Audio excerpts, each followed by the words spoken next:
Good boy. Good girl. So, iwan natin ulit itong dalawang ito dito sa bahay. Hapon ngayon or tanghali. Kaya nakabukas yung mga gates and hindi sila pwedeng lumabas. Naka-cage lang sila pagka gantong oras. Nakakatuwa yung poops niya, buong buo. Kasi nung ino-overfeed namin ito, lagi medyo malambot yung poops niya ngayon. Buong buo sa SDN 42. Ayan. Pagka tama lang yung proportion ng dog food sa katawan nila, ganyan po dapat yung poop. May nagtatanong kasi kung black ba talaga yung poop. Sorry pakita natin to. Sabi nila black ba talaga yung poop sa SDN.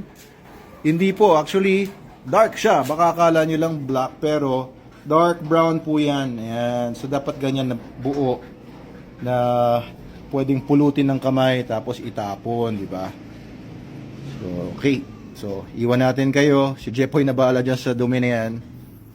Pupunta po tayo sa mahabang parang sa paglilipatan natin ng Manalo K9 doon from Makamot, Binangonan. Sensya na sa butas ng aking polo shirt.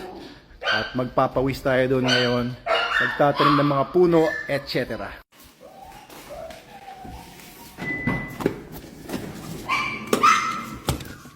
Gloves, check. Itak, check. Saan yung sapatos ko? Hala, naiwan ko. Ayan. Sapatos kong pang malakasan. Teka, dadalhin ko nga pala yung mga cactus. Ayun yung mga cactus doon para itatanim natin doon sa mahabang parang. Pero, tsaka na. Okay, so maghapon tayo nandito sa ating site sa Binangonan sa mahabang parang. Ayan ang aking paligid ngayon. Medyo paapo na ngayon at nakapag-vlog din ako kanina ng ilan. Ayan, so ito ang paglilipatan natin ng mga operations natin sa Manalo K9, sa Meta Animals. Ayun si Madam Snooki. Ayun Madam Snooki! Madam Snooki! Oy! Humarap ka! Madam Snooki! Ayan, so naglilinis-linis siya doon. Iwan natin siya. At ayun, naglagay tayo kanina ng 2 cages doon. Iayos-ayos na natin yan. Ang dami yan. Itatambak natin dito. At ayun ang site dito. Sunset. Yan ang maganda dito sa Mahabang Parang. Ang ganda lagi ng mga sunset dito. Okay, so hopefully matayuan natin to ng resort. Meron na tayong kuryente dito. Kinakabit nila kanina yung mga poste. Water na lang. Ayan, water. Nintay natin yung water supply natin. And syempre, pag wala ang water supply, hindi tayo makakapaglagay ng tubig sa swimming pool. And mahirap maglagay kasi ng mga dogs kapag walang tubig. Kaya ang nandito pa lang ng mga dogs ay 4 pa lang. Ito sila, Atlas. Ayan. Hey, Atlas! Okay, saka asawa niya. Oh, good boy. Oo, sige. So, yung tie-out chains nila. Shh, quiet. Mamaya yung food ninyo. Oo, nandiyan yung SDN ninyo. Alam nila pagka ganitong oras sila papakainin ng SDN. Oh, the best dog food in the multiverse yun, So, ayusin natin yung doon, yung mga drainage, yung pagpapatungan ng ating mga cages. Ando naman sa mga cages na yun, sila Uthred at saka yung kapartner niya. So, nandito, 4 na aso. Pero soon, mapupuno natin ito ng mga dogs. Dito rin yung mga trainers natin mapupunta. Basta, magkaroon na tayong tubig dito. Ayun, si Tatay Nanding, ang aking biyanan. Papahinga na. At buong maghapon kami dito. Nag-uwian na rin yung mga tao. Ay, tay. Mani. Makain na mani si tatay. Ayun naman si Adrian. Ayan. Linisin natin, alisin natin yung mga basura, May mga basura din tayo doon. Nakita mo? Yung mga nahukay ko doon sa ilalim. Iyan na natin. Isama na natin sa kukunin ng basurero. So ito magiging offices. Hey, Adamski! Ayan, so si Adamski may pahinga na siya. Kakabit na dito yung aircon para pwedeng magpahinga dito pagkatanghali. Magtatrabaho ka na mamaya-maya. Ayos yan. Sige. So, ito po yung ating magiging headquarters dito pagdating ng tamang panahon. Ayan. So ito yung backyard natin dito. Kita niyo yan. Oh. Pagka okay na po tayong lahat dito, welcome po kayong pumunta dito pag may swimming pool na at coffee shop. Magtatayo ka dito ng restaurant, Madam Suki. Ano ipapangalan mo? Ano ba? Ha? Madam Snookies? Ha? 5-star fine dining? So, ayan, hopefully, no, panalangin natin, baka, ipagkaloob sa atin. Sana. Okay, so nakauwi na kami dito sa bahay. Ayan, si Pepper, tuwan-tuwa. Okay, ayos. Nakabili kami ng durian doon sa food stand sa labas. Yung mga buto niya itatanim natin doon.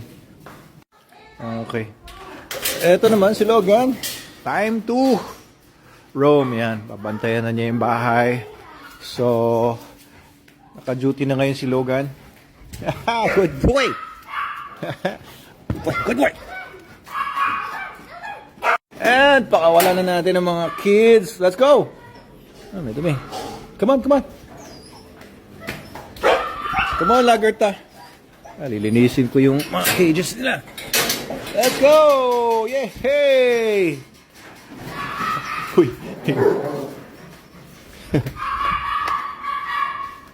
Hey, guys!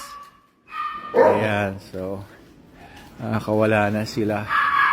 Maghapon kasi nasa cage sila. Kaya, ayan, hyperactive sila, tuwan-tuwa. Mahirap pag Ha? kinulong ulit. Ha? Mahirap pag kinulong ulit. Ba't mahirap? Tatakbo bigla. Ayun, ngayon umiihi si Logan, Pag nasa cage siya, ayaw niyang umihi. Kaya hindi mapanghi dun sa lugar niya. Hindi rin siya dumudumi sa loob ng cage niya. Kaya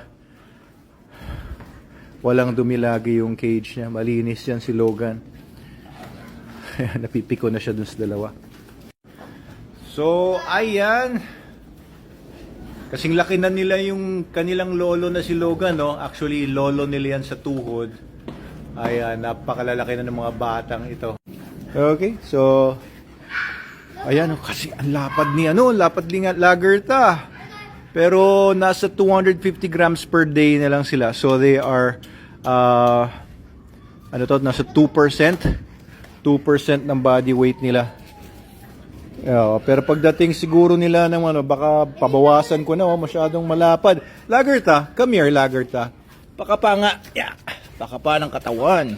Lapad talaga. Makapal yung balahibo niya, pero talaga ang kapal niya. Tapos ang bigat. Ang bigat.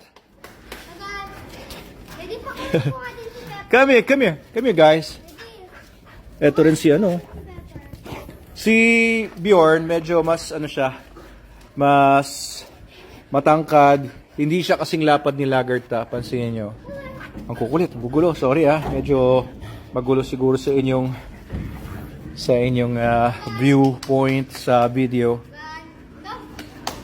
Pero ang lilikot ang hyperactive. Matutumba itong si Adam kapag mabangga nitong dalawang to. Gaganon ko lang. Ha? Gaganon ko. Sisipain mo? Kasi lalakas nila Sige na, relax, Logan. Baka gusto niya sa akin. Come here, puppies! Ayan, Talagang tuwan-tuwa sila. And ngayon lang sila napaglaro kasi magkahiwalay sila sa cage.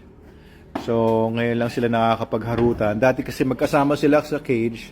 And magkasama sila sa cage, lagi silang nagbabakbakan.